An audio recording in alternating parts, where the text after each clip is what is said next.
On this podcast, we talk to a lot of professional athletes and adventurers who are performing at the highest level. But what happens when that commitment no longer brings them joy? Leaving behind a sport that has been a major part of their identity can be tough to reconcile. People aren't one-dimensional. It's so easy for people to get labeled like as an athlete, as an artist, as a singer. But people are so much more than that. We all have different passions and hobbies, and we have multiple of those. And it's totally okay if you're giving up one passion because you're going to find something else in life. Retired pro skier Grace Miller is intimately familiar with this change of course. Grace grew up in Alaska and started skiing at a young age. Before she was out of high school, she was recruited to compete at the highest level. But at age 23, after competing on the world stage, Grace decided to leave skiing behind to pursue some new wild ideas. I'm Shelby Stanger, and this is Wild Ideas Worth Living, an REI Co-op Studios production brought to you by Capital One. Grace Miller skis with one pole. She was born with a limb difference, and her left arm ends just a few inches below her elbow. Growing up in Alaska, Grace spent many weekends skiing with her mom and competing on her high school ski team. Grace Miller, welcome to Wild Ideas Worth Living. Hello. We're excited to have you, and this is your first podcast, so congratulations. Yeah, I'm excited. You know, you're an athlete. You started as a Paralympic cross-country skier, which is pretty badass. How did you find cross-country skiing? Yeah, so actually my mom used to be the U.S. biathlon coach. So I've been skiing. I was originally adopted from China when I was 3 years old. And then as soon as she adopted me, she kind of put me on skis. So I've been cross-country skiing since I was like 3 years old. For people who don't know, you're born without a left forearm? Yeah, I was born without my left forearm. I'm about 3 inches past my elbow, so I'm what is called a below elbow amputee. And it apparently happens within like the first couple weeks of conception, is that when you're first born, you're just like a little bundle of fibers, and then one of the fibers accidentally got caught around what would have been my arm and like amputated it like really early on.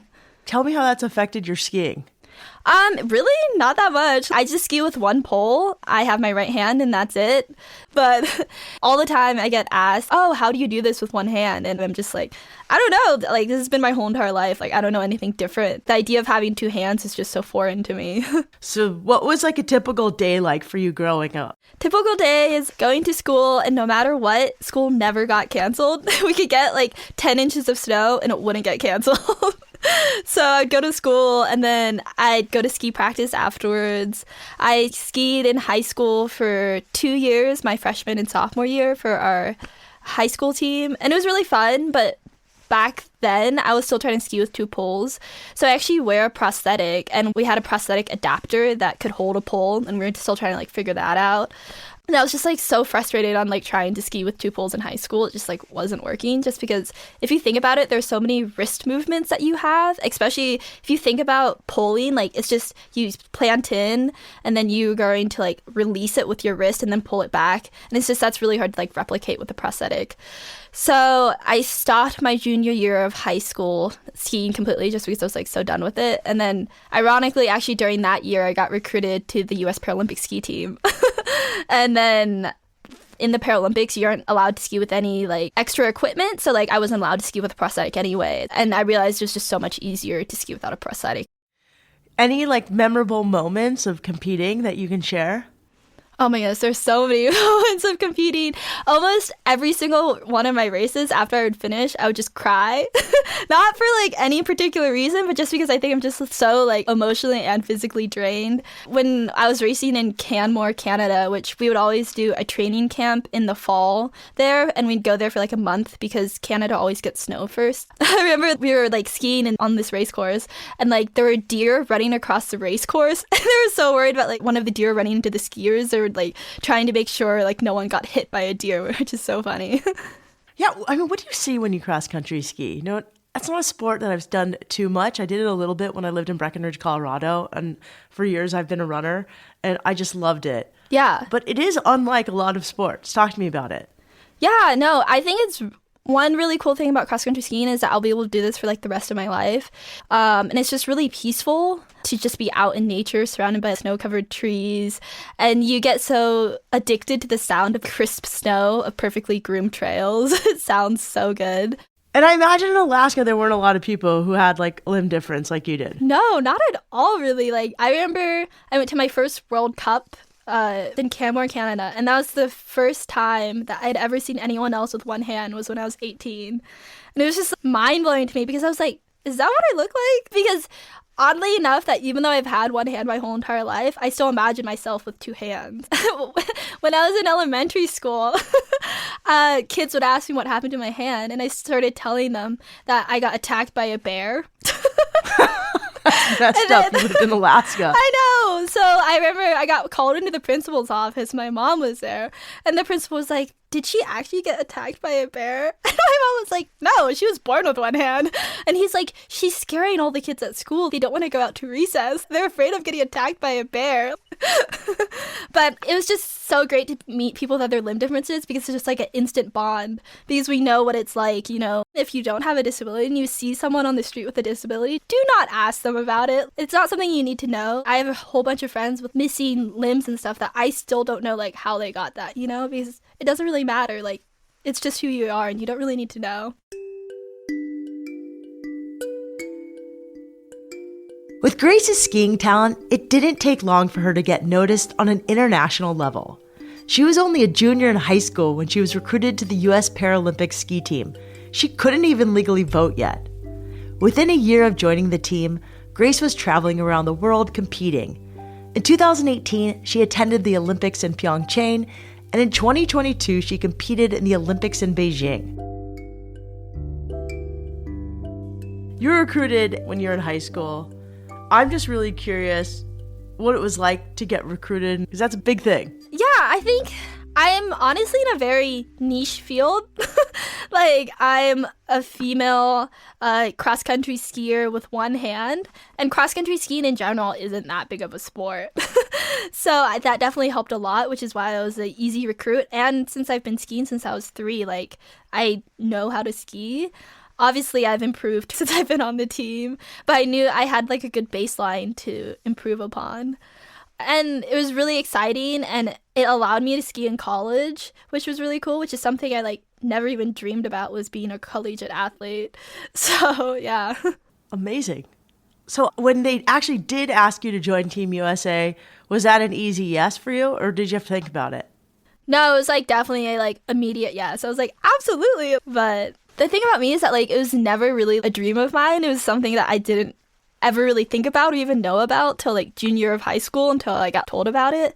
I grew up in Alaska, really small farmer town vibes, so not very much going on. So I think because of that, it was actually really healthy for me, because when I did get recruited, I was actually like mentally like I think pretty healthy, because I hadn't really been in a competitive sports environment like that. So the first couple years was definitely getting used to all of that, and then the past couple years, like I've definitely been able to kind of fill those shoes that I was like representing Team USA and stuff like that. What was it like to actually go to the Olympics? Oh my goodness. I'm very lucky, and I was able to go to 2 Paralympic Games. So like Pyeongchang, I got told a month before that I was going, and I had literally just got recruited to the Paralympic team that spring. I had no idea what I was doing. I hadn't even trained for like a year. I thought there was just this fun group I was joining, not really quite understanding what was happening. So like a month before, in December, I got told that I got selected for the Paralympic team and I was gonna go, and I was just like this big like doe-eyed deer. I was just like, what? And then I remember like being stressed about school, and I was like, I don't know if I can take that much time off of high school. And I remember doing chemistry in the Pyeongchang village because I still had to do homework. And it was just like they brought me that year just to be prepared for actually the Beijing Games, just so that I would kind of understand more of what was going on, you know? So it was a great learning experience. I learned a lot. I got to meet all of Team USA, which was really cool. And the experience itself is just surreal. You get on a plane, like you fly to some landing location, like LA, and then you're like in a hotel for a couple days. They outfit you with all of this like free Team USA gear. Then they fly you off to like wherever you're going, which is like a 12 to 16 hour flight. And then it's just like everything is catered. There's free food everywhere. Like, it's just surreal. And everyone's like, I don't know, there's the Team USA hype. The thing about Beijing is that I was adopted from China when I was 3 years old. And I was actually adopted from Guangzhou, which is about, I think, like an hour away from Beijing. And I hadn't ever been back. And Beijing was my first time going back in 20 years. So it's a really kind of like surreal moment because I was adopted from China 20 years ago. Now I was coming back for the first time to represent Team USA. So it was a really cool moment. What was that like for you? I didn't think I was going to be emotional about it, but then like as the plane was landing into Beijing, I just like started crying. Like it was just like so crazy because I was abandoned when I was a baby in China. And it's just all these fears of abandonment from a young age, But obviously being adopted and coming to the US, I'm very like well loved and I have a great community of people. And I live a great life, which I'm very blessed to have. It's just crazy to think what my life could have been if I like had stayed in China, While Grace's first Olympic experience left her starry-eyed, her second time around in Beijing was very different. So different, in fact, that her time there planted a seed. She started to wonder if this was what she really wanted to do with her life. When we come back, Grace talks about how at age 23, she made the decision to retire from competitive skiing and what she's doing next.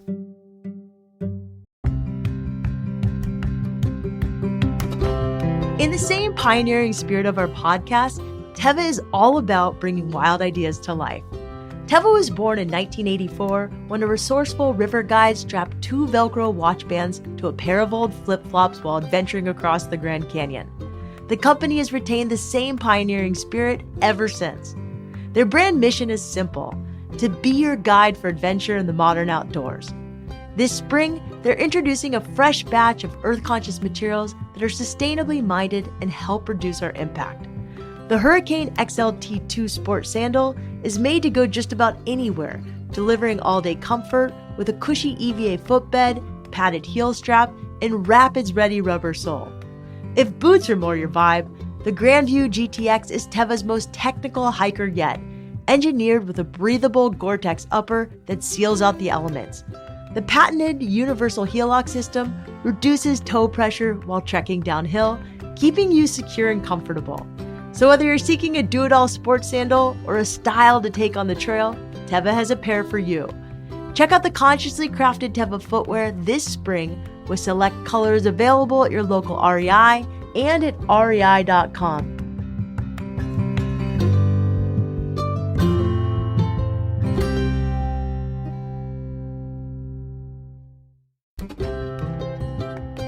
If you're looking to go on more adventures this year, I have something you're gonna love. Did you know that REI offers wholly immersive outdoor experiences where they manage all of the details? I'm talking bucket list vacations, like camping in Bryce Canyon or snowshoeing through Lake Tahoe. They'll even take you cycling through Alaska. REI organizes all of the accommodations and works with world-class guides to plan your outdoor adventure and make sure you're doing it safely. What I love most is that these trips cater to beginners and experts and are suitable for various groups, including families, women, and those under 35. That means that there's an adventure for everyone. With more than 100 trips from coast to coast, REI is sure to have a trip that will get you outside, learn new skills, and meet new friends for future adventures. And there's a bonus if you're an REI Co-op member. Members save an average of $400 on each trip they book and get a bunch of other benefits. If you're not a member yet, we'll share a link in the show notes so you can join today.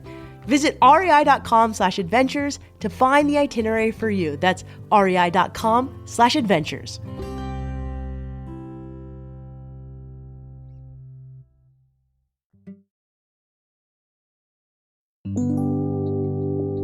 In 2023, adaptive skier Grace Miller decided to leave professional athletics. She had traveled around the world competing at the highest level, but at age 23, after 5 years of giving it her all, Grace decided to retire. It was incredibly gutsy that she chose to follow her heart rather than the status quo. To onlookers, it seemed like her career had just begun. But for Grace, prioritizing her mental health was far more important than continuing on a path that wasn't fulfilling. I'm really curious what it was like when you decided to stop being a professional skier, because that decision's really hard and you were really young when you made that. Yeah, I think even though I'm so proud to be able to have represented Team USA and be on the US Paralympic team, it's never been a life goal of mine. I'm just very lucky, and it's something that I happen to be pretty good at and be able to do. But I definitely want to, I know my passion is to work in healthcare, and I actually am applying to PA school right now. And Amazing. Yeah, I'm hoping to go to grad school within the next year. And yeah, I think that that's the main reason I retired, is just because I realized, as much as I loved it, it wasn't my passion. Yeah, and it was really hard to step back, especially being so young, because most female athletes peak at 26 to 30. We just kind of tend to mature older, so. I'm sure that decision wasn't easy. No, it definitely wasn't easy, but it was definitely the year after Beijing. That games was really hard. We were going through a pandemic. Russia announced war on Ukraine. Russia got banned from the games while we were there. And it was just really hard because it wasn't like any of the other games. We were very much isolated, and even within Team USA, we weren't allowed to really mingle with each other because of the risk of getting COVID. The games is about bringing people together and showing our best. And just, I feel like the bringing people together didn't happen. So it was really hard on everyone. After Beijing, it was just wow, this is I just am putting my whole entire life into this. And as much as I love it, I don't see myself doing this. And I just realized I wasn't willing to devote my whole entire life into something that I didn't have a true passion for. Did it take a while to get to that decision, or did you just one day wake up and you're like, I don't want to do this? No, it definitely took about a year. I started to get pulled into different things. I graduated college 2 years ago and then moved down to Bozeman, Montana to train with the team full time. And then after Beijing, it was just, I got really into rock climbing, and that was just so much fun. It's been such a joy for me to find a new sport that I can do that I don't have to be competitive in. Since people know me as a Paralympic cross-country skier, they just think that I'm really good at it, which yeah, I'm good at it, but I don't want to be competitive in it all the time, and it's just this set expectation to have. And with climbing, I was just this complete no one knew me, I didn't know what I was doing. So it's been really fun to be really bad at something, but to still be learning and be able to like move my body in a completely different way. You know, Grace, I can relate a little bit in the sense that I was a really competitive soccer player. I was on the Olympic development team. And by the time I got to college, I was kind of over it and burnt out. And quitting, I thought would disappoint my parents so much. I was so scared to quit the team. But I did. I discovered journalism and all these other things and boys. And I was just not really that interested in playing soccer every day anymore. Yeah. Yeah, I think the hardest thing for a lot of athletes is that all people are more than one dimension, and being an athlete, people kind of tend to associate you with just being an athlete, and it's really scary to step away and be like, oh my goodness, am I losing my whole identity? But it's so not true.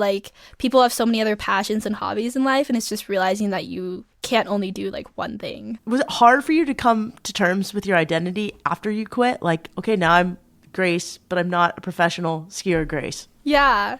No, it's so really hard for me to do, because all the time when people meet me, they're like, what do you do? And I'm so used to saying, oh, I'm an athlete. And now, when people ask me that, I'm just like, I don't know what I do. I'm applying to grad school right now. I work full time as a nurse aide, but I feel like a lot of the things just don't quite represent me as well. So it's just been really hard trying to figure out what I say to people. But I think I know taking a step back from the team was definitely a right decision for me. I'm just so much happier overall because I'm able to do what I want when I want to, and I don't have to double check with a coach that it's okay if I leave for the weekend and miss practice. As a younger person, I felt like I was missing out a lot in life. And for some people, it's really easy to give that up to be an athlete because they want that and have the drive for it. But I just honestly didn't have the drive for it anymore.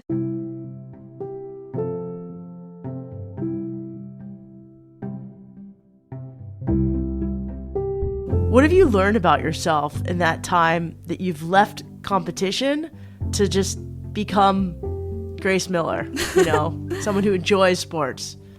Yeah, no, it's definitely been a big learning curve. And one thing I'm so grateful for with skiing is that it's made me a much more confident person than I was. Like, I gained so much confidence skiing. For the first, I'd say, even 4 years of my career, I felt imposter syndrome to the extreme. I was just like, everyone sees me as this really good skier, but in my eyes, I just wasn't. I just had this idea that in order for me to be good, I had to get first. And the mental aspect of being an athlete is really hard because honestly, a lot of your value to the team is what you're placing. So it's really hard to like separate, and I'm still working on that. Yeah, but taking a step back and retiring, I was really worried that I was going to lose like a part of myself. I was like, I've been a professional athlete for the past like 5 years. What am I going to do now, you know? And it's just been so much fun to learn that like I'm so much more than an athlete. I love to be outside. I love to like do little doodles and make cards for people. And I've been able to spend so much time making a community in Bozeman and being able to work with outside groups and volunteer and like work a normal 9-to-5 job. Like, it's been fun. Even though Grace has retired from life as a professional athlete, she's definitely still active in the outdoors. She's a Janji athlete, and she's partnered with many other outdoor brands. When Grace isn't working full-time as a nurse's aide, she's outside trying new sports like cycling, climbing, and ultra running. Bozeman, Montana is a haven for outdoor enthusiasts, and Grace's community there has encouraged her to go after some new wild ideas. So right now, you're super into rock climbing. Mm-hmm. I am curious about that. And you have a limb difference. So climbing, you know, people think it requires 2 hands. Yeah. So tell me how you've adapted rock climbing to work for you. Yeah, rock climbing was something I didn't even know I could physically do until like 2 years ago. That Mo Beck, she is the best one-armed rock climber in our country right now. And she slid into my DMs and she's like, "Hey Grace, do you want to come rock climbing? I'm in Bozeman, Montana right now." And I'm like, what? I had followed her on Instagram for a really long time, but I didn't think it was, I don't know, I still didn't think it was like possible for me to do it. So I got to go climbing with her and it was just like the best experience ever. It's just skiing is definitely a endurance sport and rock climbing is an endurance sport, but not in the same way. And the finger muscles you need for rock climbing is just so hard. So it's just so much fun to be able to move my body in a completely different way. Tell me about this first time she took you rock climbing. Like, what was it like? Where did you go? Yeah. How did you do? We went to just our local gym here. It was an indoor gym. It was like the perfect place because everything is very safe. And it was a learning curve on how to use my left arm because usually it actually doesn't really do much, honestly, because I don't, use it like a hand. And she taught me like how to tape up my arm and everything so that I do wear a prosthetic. My arm is usually in a socket, so I just taped it up so it wouldn't get absolutely destroyed by like the rough texture of the rock holds and everything. And it was just thrilling to be able to learn something new and to do something what I once thought was impossible for me to do and realize that it's very much possible for me to do. It was just so nice to be able to be in a new sport without expectations that I have to be good at it. I love the mental challenge of rock climbing that as soon as you figure out like the correct moves, it's really easy to do. But all the time I'll just be like stuck on the wall. I'll be like, I don't know how to do this. I can't do it. And then I'll just think about it for a little bit longer and then it's really easy to do. So it's very much of more of like, I feel like an instant gratification than skiing. Because skiing, all we're honestly doing is just skiing in circles. It's just like, well, I think I skied that circle faster than the last one, you know? Versus climbing is like much more gratification because like, oh, I just topped out on this climb. Like it's very obvious you're improving, you know? Oh, so when did you start outdoor climbing? I started outdoor climbing about a year ago. It just really mixed 2 things that I really loved, which was climbing and being outside. And it's been so much fun to look at a random rock outside and be like, I bet I could climb that. And I love the slower pace of climbing. That skiing, it's kind of, I feel like go, go, go. Like, we're going to go ski for 2 hours, do this, keep moving the whole time, and then go home. Versus climbing is like, we'll like get to the crag at 12, maybe start climbing at 1, do a couple climbs, and then go home. It's just much more casual. It is pretty casual, and it's commitment. So you're also a runner. Do you run for fun as well, or is that just casual? Do you compete? I did my first 50K race this summer, which was really fun. Yeah, that's no joke. Yeah, honestly, one of my The decisions I made when I retired from skiing was I signed up for 50K and I adopted a dog. So Okay. yeah, those are the two kind of crazy things I did. So What made you decide to adopt a dog? honestly, because I wasn't getting outside as much as I was when I was training full time with the team. And getting a dog has done exactly what I was hoping to do, that now every time I get off of work, I'm like, well, I have to go for a run because Henry needs to go for a run. Good for you. Any advice to other people who maybe want to give something up that seems amazing on paper but isn't serving them any longer? Yeah. And they're afraid to make that decision because it doesn't make sense on paper? Yeah, I think what was easiest for me to think about is that people aren't one-dimensional, that it's so easy for people to get labeled like as an athlete, as an artist, as a singer. But people are so much more than that. We all have different passions and hobbies, and we have multiple of those. And it's totally okay if you're giving up one passion because you're going to find something else in life. Grace has learned that she's more than a professional skier. And now that she's retired, she's found new ways to fall in love with nature. If you don't follow Grace on Instagram already, I definitely recommend her page. She shares tons of great photos from her adventures, and her captions are short and funny. Check it out at Grace Miller AK. That's GraceMillerAK on Instagram. The weekend after this interview, Grace was planning on going ice climbing with past Wild Ideas guest Vasu Sojitra. If you like this episode, you might like our conversation with Vasu as well. We'll have a link to it in our show notes. Wild Ideas Worth Living is part of the REI Podcast Network. It's hosted by me, Shelby Stanger, produced by Annie Fassler, Sylvia Thomas, and Sam Pierce-Nitzberg of Puddle Creative. Our senior producers are Jenny Barber and Hannah Boyd. Our executive producers are Paolo Motola and Joe Crosby. As always, we love it when you follow the show, take time to rate it, and write a review wherever you listen. And remember, some of the best adventures happen when you follow your wildest ideas.